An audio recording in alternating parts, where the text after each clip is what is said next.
दलित हैं रितु जी, पढ़ लिख कर उन्होंने पीएचडी करी, आज वो पकौड़े बेचने को मजबूर है और वो पकौड़े भी खुलकर नहीं बेच पा रही हैं क्योंकि अमित शाह की दिल्ली पुलिस उनको ऐसा नहीं करने दे रही है। ये 10 साल का फलसफा है।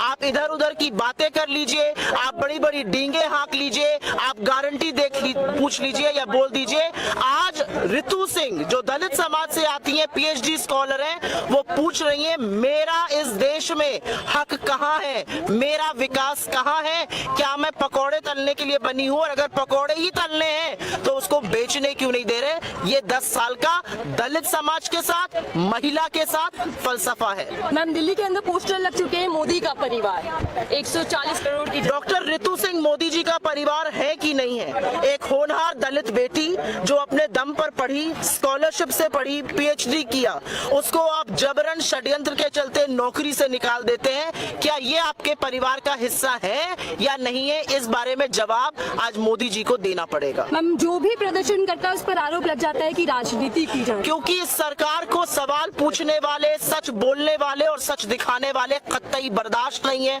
कतई पसंद नहीं है। इनको चरण चुंबक और चरण वंदन करने वालों से प्यार है, उन्हीं को दिखाया जाएगा। अगर आप सवाल पूछिएगा तो आपको देशद्रोही भी करार दे दिया जाएगा। महिला दिवस पे तोहफा दिया जा रहा है महिलाओं को 100 रुपए। क्या एक महिला की सीमा, क्या एक महिला की हद, क्या एक महिला की औकात सिर्फ और सिर्फ एक एलपीजी सिलेंडर है? इस देश में महिलाओं का उत्पीड़न हो रहा है, इस देश में हर घंटे 4 महिलाओं का रेप हो रहा है। आप हर बार संरक्षण महिला के साथ उत्पीड़न करने वाले को देते हैं और महिला को 100 रुपए की छूट देते हैं। आप ही ने 400 का सिलेंडर 1100 करा है। अगर आज मोदी जी 100 रुपए की छूट पर बोलने आए हैं तो मोदी जी ने 700 रुपए कैसे बढ़ाया ये सिलेंडर, उसका भी ब्यौरा दे दें। मैम पीएम मोदी संदेश खाली तो चले जाते हैं, भावुक भी हो जाते हैं और कह रहे हैं कि विपक्ष। मैं सिर्फ एक बात आपके मंच से ये कहना चाहती हूँ कि रितु सिंह से मिले मोदी जी, और मोदी जी 9 महीने हो गए, एक बार मणिपुर चले जाए, ताबड़तोड़ दौरा कर रहे हैं, पूरे देश का हर राज्य में जा रहे हैं। मणिपुर उनका हवाई जहाज जब जाने लगता है 8,000 करोड़ का नया वाला,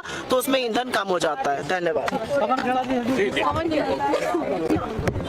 क्या कहेंगे सर, क्या इसके राजनीतिक मायने नहीं करते हैं जिस तरीके से आज पीएचडी वाली का ठेला आप लोगों के ऑफिस पहुंच गया? मैं जब मुझे महमूद प्राचा जी ने कि एक इस तरह से शोषण हो रहा है, एक तरह से एक दलित लड़की जो काबिल है, पीएचडी कर चुकी है, उसको नौकरी से गैर कानूनी तरीके से बाहर हटाया। महमूद प्राचा जी न केवल उनको कानूनी सहायता दे रहे हैं बल्कि उनको कदम कदम पे उनके साथ खड़े हैं ताकि वो अपना आंदोलन कर सकें।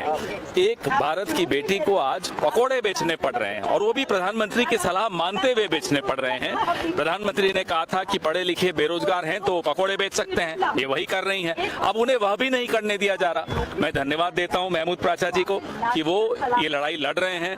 हम कांग्रेस पार्टी इस लड़ाई में रितु सिंह जी के साथ खड़े हैं और नरेंद्र मोदी जी को अगर 10 साल का रिपोर्ट कार्ड देखना है तो वो आए और इस रेहड़ी के सामने खड़े हो जाएं। उन्हें अपने 10 साल का रिपोर्ट कार्ड आज रितु सिंह के रूप में दिखेगा कि आज पीएचडी करने के बाद भी इन्हें पकौड़े बेचने पड़ रहे हैं। कहीं मौका देंगे सर, सामने चुनाव है, डॉक्टर अजीत को कहीं मौका देंगे चुनाव में? बात उनको चुनाव में मौका देने की नहीं है, जिसलिए वो पढ़ लिख कर नौकरी के लिए आगे बढ़ना चाहें उनको वहां रोक दिया जाए और नौकरी से बाहर कर दिया जाए। आज उनके हकों की लड़ाई में हम उनके साथ खड़े हैं। सर नाम रखा गया है जुमला पकौड़ा, बेरोजगारी 400 पार बोल रही है। वो इसी नशे में बैठे रहेंगे। देखिए यहाँ स्थिति क्या है, 1 घंटे में 2 नौजवान आत्महत्या करते हैं, 1 घंटे में 2 किसान आत्महत्या करते हैं और उन्हें 400 पार की लगी। आ जाएं, अपनी रिपोर्ट कार्ड देखनी है, यहाँ खड़े हो जाएं, दिख जाएगी। सर नाम रखा गया है जुमला पकौड़ा, बेरोजगारी चाय। आज उन्होंने यहाँ कांग्रेस ऑफिस में खड़े होकर एक पकौड़ा तला जिसका नाम पेपर लीक पकौड़ा भी रखा है। एक तरफ सरकार कहती है में अगर कांग्रेस की सरकार आएगी तो क्या एमएसपी का नाम बताओ? बिल्कुल बनेगा, बता चुके हैं। राहुल गांधी और मल्लिकार्जुन खड़गे जी ने ये घोषणा बाकायदा की है और कल युवा न्याय की जो घोषणा की है, पहली नौकरी पक्की की जो घोषणा की है, 30 लाख रिक्त पद भरे जाएंगे, ये जो घोषणा की है उससे युवाओं में एक हर्ष की लहर है। सरकार कहती है पकौड़ा बेचिए, दूसरी तरफ एफआईआर दर्ज कर दे देती है डॉक्टर रितु पर, क्या कहेंगे? वो डरे हुए हैं क्योंकि इन्होंने एक ईवीएम हटाओ पकोड़ा भी तला है। वो डरे हुए हैं कि ये तो एक एक पकोड़ा तल के इनकी पोल खोलती चली जा रही हैं। ये डरे हुए हैं इसीलिए क्योंकि महमूद प्राचा जैसे काबिल वकील खड़े हैं आज रितु सिंह के साथ। सर मोदी की गारंटी, मोदी का परिवार, इसको कैंपेनिंग के तौर पर आए ना रितु सिंह को अपना परिवार माने ना पहले। उनके परिवार में बृजभूषण शरण सिंह है, उनके परिवार में पवन सिंह है, उनके परिवार में उपेंद्र रावत हैं। क्या उनके परिवार में रितु सिंह है या नहीं है? मणिपुर अभी भी नहीं आ रहा लिस्ट में, जबकि संदेश खाली पे मोदी चले जाते हैं। अरे कल आसाम जा रहे हैं, हमने तो वहाँ आग्रह किया है आसाम के मुख्यमंत्री से कि आपको बड़ा शौक है हवाई जहाज में घूमने का, हेलीकॉप्टर में घूमने का, एक हेलीकॉप्टर 1 घंटे के लिए दे दें मोदी जी को, मणिपुर हो आएंगे, पास ही में है। 24 के चुनाव में कांग्रेस पूरी तरीके से समाप्त हो जाएगी, बीजेपी लगातार ये कह रही है। वो सपने उनको देखने दीजिए।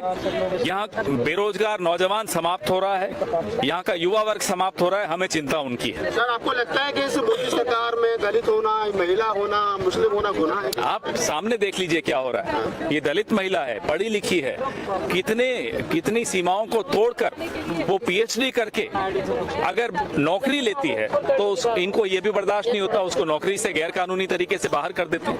ईरानी ने राहुल को चुनौती दी है बहस करने के लिए, आइए बहस कीजिए। अरे हम तो नरेंद्र मोदी को बहस की चुनौती दे रहे हैं। आइए ना इस रेडी पे खड़े हो जाएं 2 मिनट नरेंद्र मोदी जी, सारे सवालों के जवाब मिल जाएंगे।